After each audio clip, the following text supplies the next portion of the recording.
streamers! Welcome po ulit sa ating Plan 40 and congratulations po sa bawat isa, and konti na lang po is matatapos na tayo dito sa ating Plan 40. So bago po ang lahat, let's pray po muna.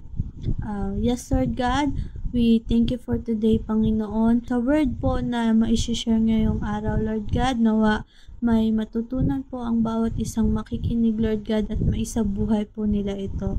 Lord, ikaw na nga po ang sumama sa word na to, Lord God, at tayo na po itinataas ang lahat. In Jesus' name we pray.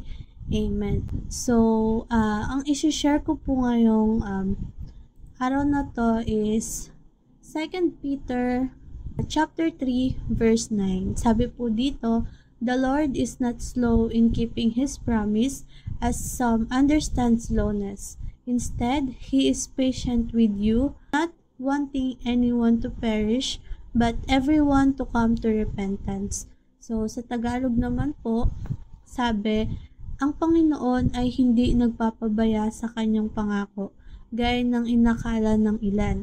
Sa halip, nagbibigay siya ng pagkakataon sa lahat sapagkat hindi niya nais na may mapahamak, kundi ang lahat makapagsisi at tumalikod sa kasalanan. Ito pong chapter na to ay si Peter po ang nagsulat, and dito po sa verse na to, sinasabi ni Peter na hindi natin may apply yung human demand sa promise ni Lord.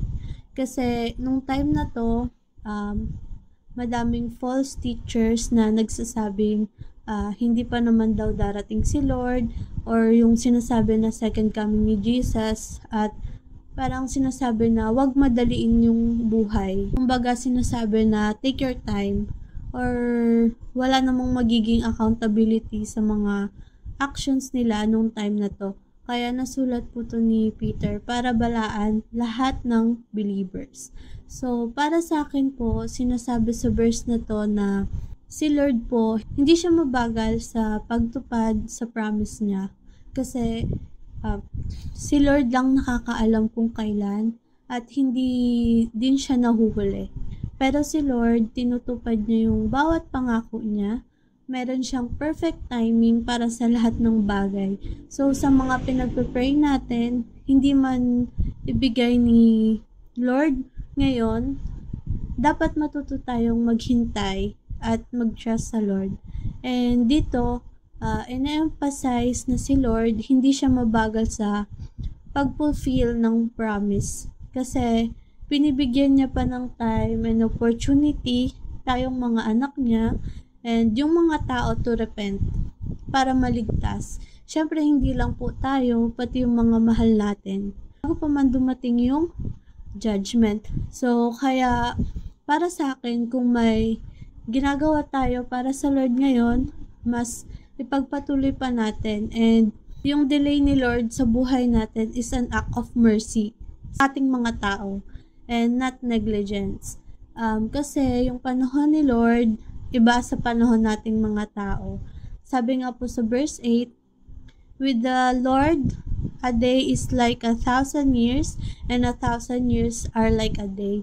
Kaya, mas magbigay tayo ng time for the Lord, na yung mga ginagawa natin ngayon para sa Kanya ay mas maging malapit tayo sa Kanya. Kasi 'di ba, sabi nga, malapit na yung end times, and syempre, ayaw ni Lord na yung mga anak niya na mapahamak at magdusa sa kabilang buhay.